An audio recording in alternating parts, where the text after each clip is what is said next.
Right now, on April 19th, 2026, the world is exactly 72 hours away from a ceasefire deadline that almost nobody believes will hold. And here is what makes this particular moment so different from anything we have seen in the past 7 weeks of this conflict between the US and Iran. On Friday, oil markets celebrated. Stocks rallied hard. Iran's foreign minister posted on social media that the Strait of Hormuz was, his exact words, fully open and ready for full passage. Trump called it great, called it brilliant, announced it to reporters like he had just personally won the most important negotiation of his life. Then, less than 24 hours later, Iranian gunboats opened fire on commercial tankers attempting to cross the strait. The Strait of Hormuz was closed again. Officially, completely, deliberately. An Indian-flagged supertanker carrying 2 million barrels of Iraqi crude was forced to turn around mid-transit. A second vessel reported being struck by an unknown projectile off the Omani coast. Iran's military then issued a formal statement. The Strait of Hormuz has, in their words, returned to its previous state.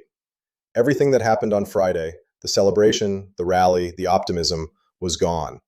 In a single day, the world went from relief to confusion to alarm. Oil prices reversed hard, pushing back toward the $100 a barrel level that had defined this crisis for weeks. The ceasefire that was supposed to create space for diplomacy is now cracking along every single edge. And nobody, not Washington, not Tehran, not the markets, knows what April 22nd actually brings. India's Ministry of External Affairs summoned Iran's ambassador to New Delhi after the Indian-flagged vessels were targeted. That is a significant diplomatic signal. India is not a party to this war. India imports roughly 80% of its oil needs. It has no direct stake in the US-Iran conflict. The fact that its ships are being fired on in international waters puts pressure on Delhi to respond in some form.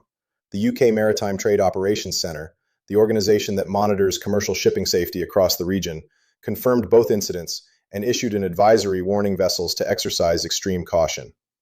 Trump responded on social media by accusing Iran of getting cute, his exact phrase, and said the US would not tolerate interference with freedom of navigation in the strait. Iran's IRGC, meanwhile, issued its own statement, saying the strait would remain under strict control until the US agreed to lift its naval blockade on Iranian ports and coastal areas. Neither side blinked. But this is not just a story about gunboats and oil prices. This is a story about how a ceasefire dies.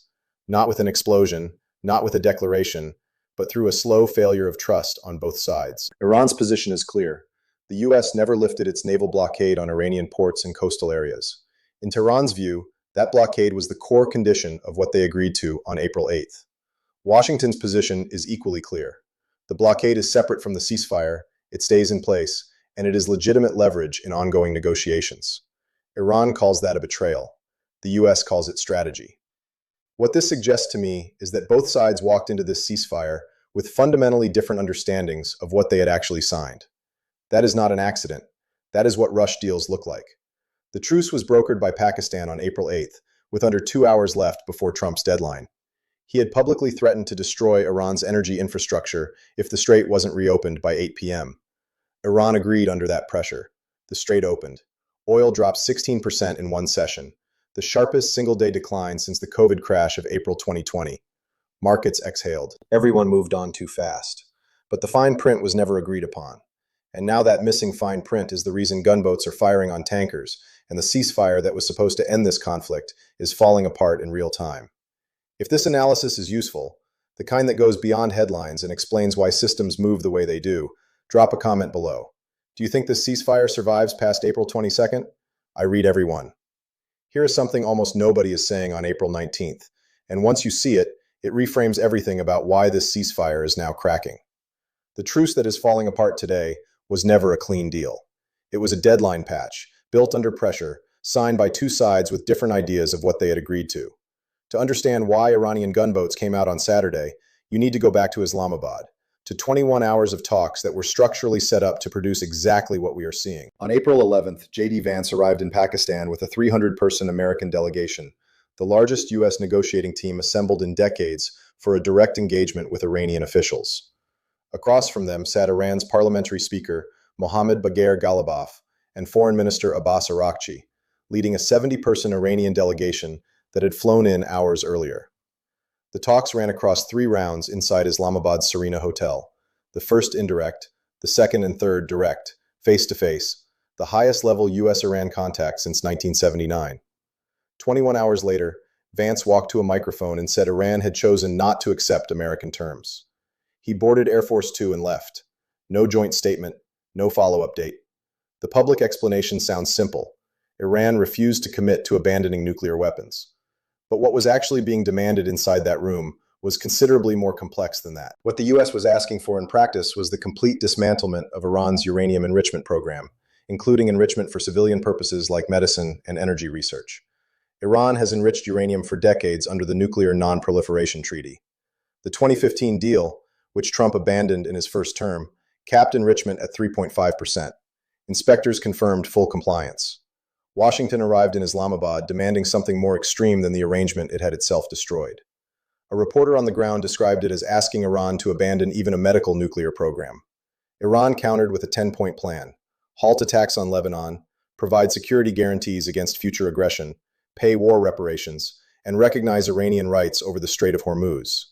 Trump had publicly called that Iranian proposal a workable basis for negotiations just days before Vance flew to Islamabad.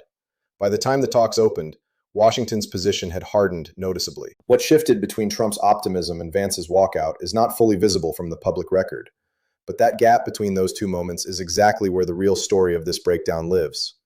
In my view, Islamabad failed not because Iran refused to negotiate. It failed because both sides arrived with positions too far apart for 21 hours to bridge, and nobody had narrowed that gap in advance. Ali Vaez of the International Energy Agency has used language it has never used before in its entire history. It called the Strait of Hormuz disruption the largest oil supply shock in the recorded history of global energy markets. Before February 28th, roughly 20% of all seaborne oil and liquefied natural gas on the planet passed through this strait daily. That corridor now operates at a fraction of its normal pre-war capacity. Brent crude has risen more than 40% since this war began. WTI climbed over 50% above pre-war levels at its peak. These are structural price shifts reflecting a genuine and sustained global supply problem. For American drivers, the translation is direct and painful. Gas averaged $2.98 per gallon on February 28th. By mid-April, it reached $4.11, a 38% increase in under 7 weeks, driven by events 7,000 miles away. Iran's parliamentary speaker posted gas station prices near the White House and wrote that Americans will soon miss paying $4 to $5 per gallon. Based on where energy markets are heading, that is not an empty statement. The IMF revised its 2026 global growth forecast down to 3.1%, noting explicitly that figure assumes the conflict stays contained. If the blockade holds through summer, those projections get considerably worse. Europe is experiencing what multiple analysts describe as a replay of the 2022 energy crisis, triggered by Russia's invasion of Ukraine. European gas storage was already at just 30% capacity going into this conflict. Dutch TTF natural gas benchmarks have nearly doubled to over 60 euros per megawatt hour. The European Central Bank postponed rate cuts and raised its inflation forecast. UK inflation is projected to breach 5% this year. For Asia, the impact is arguably even more acute. China, India, Japan, and South Korea account for 75% of oil and 59% of LNG shipments that normally flow through the strait every single day. China alone imported 1.4 million barrels of Iranian crude per day, over 80% of all Iranian shipped oil. The U.S. naval blockade on Iranian ports is a direct economic pressure point aimed at Beijing's energy supply chain. Beijing has responded formally. China's Foreign Affairs Ministry called the blockade dangerous and irresponsible, warning it risks destabilizing what it described as an already fragile ceasefire arrangement.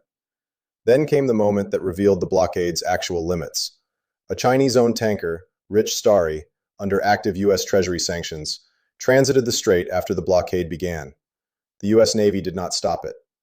That single transit told every shipping firm and energy trader watching, this blockade has real limits against vessels from nations willing to test it. Those limits are now being mapped and actively exploited. The IEA flagged what economists call demand destruction, when prices rise so fast that buyers reduce consumption rather than pay the going rate. Global oil demand is projected to fall by 80,000 barrels per day in 2026. Qatar Energy declared force majeure on export contracts in early March, suspending delivery obligations due to circumstances beyond its control. That decision alone pushed LNG prices to levels last seen in 2022. What this tells me is that economic pain has stopped being a side effect of this conflict. It has become the central mechanism. Both sides are using market damage as leverage, and the world is absorbing the cost. For every $10 sustained increase in oil prices per barrel, economists estimate roughly a 0.4% reduction in global GDP. Oil has climbed over $50 per barrel since February 28th. That cumulative drag is already being felt. The April 22nd deadline is not only a diplomatic date, it is an economic countdown. Every extra day of uncertainty makes the damage harder to reverse, and both sides more convinced that holding firm is worth it. So here we are, April 19th, 2026, 3 days before the deadline. Gunboats fired on tankers yesterday. Oil is back near $100, and both sides are still talking, because neither can afford to stop. The central question right now is not whether war resumes on April 23rd. It is whether both sides can build another imperfect temporary patch that buys more time before someone makes an irreversible move. Here's what makes the situation hard to predict. Pakistan's army chief, Field Marshal Asim Munir, is personally shuttling between Tehran and Washington. That does not happen for a process both sides have given up on. Pakistani officials have begun calling these negotiations the Islamabad process, deliberately framing it as a permanent diplomatic track, not just the venue for one failed meeting between adversaries. Trump told reporters this week that a second round of negotiations could happen within 2 days. No date was confirmed, but a channel between both governments remains open, and in this crisis, that is significant. A new variable entered the picture on April 17th. Israel and Lebanon agreed to a 10-day ceasefire. Pakistan's foreign ministry immediately called it a positive development for the broader US-Iran track. Iran had made a halt to Israeli attacks on Lebanon, a core non-negotiable condition. If that front holds, one of the largest structural barriers to a US-Iran agreement could potentially begin to clear. But less than 24 hours in, France reported a French UN peacekeeper killed in southern Lebanon in an attack Paris attributed to Hezbollah. 3 others were wounded. That front is already under fresh strain. This is what stability looks like inside this crisis. Multiple fragile arrangements, all interdependent, any one of which can pull the others apart the moment a single thread gives way under pressure. Here is the structural problem that matters most in terms of where this goes next. Both sides believe they are not losing, and that belief shapes what they are and are not willing to agree to. The US entered this conflict aiming to prevent Iranian nuclear capability and reopen the strait. 7 weeks later, Iran still controls access to that corridor. That is not the outcome Washington projected. Iran survived coordinated US and Israeli strikes. A new supreme leader is in place. Leverage over global energy shipping is intact. Its parliament speaker told the public not to surrender the war's achievements. That is not the language of a government that believes it was defeated. And a side that believes it held on does not make sweeping concessions just because a 2-week ceasefire clock is running down. Danny Citrinowicz at Israel's Institute for National Security Studies wrote that the gap between American expectations and Iranian self-perception now lies at the heart of a growing strategic deadlock. Deadlocks like this one do not resolve on schedule. They resolve when the cost of not resolving exceeds the cost of giving something up. Both sides are still calculating exactly where that point is. What I think is most likely in the next 72 hours is not a breakthrough and not open war. It is something messier, a bridging deal neither side is satisfied with, but both accept to avoid something worse. Because a full ceasefire collapse means oil prices spike further, markets absorb a serious shock, and both governments face domestic political consequences they are not currently positioned to handle. The Strait of Hormuz is 21 miles wide at its narrowest point. 21 miles of water carrying 20% of all the oil the world uses every day. Those 21 miles are the most contested geography on Earth right now. What this crisis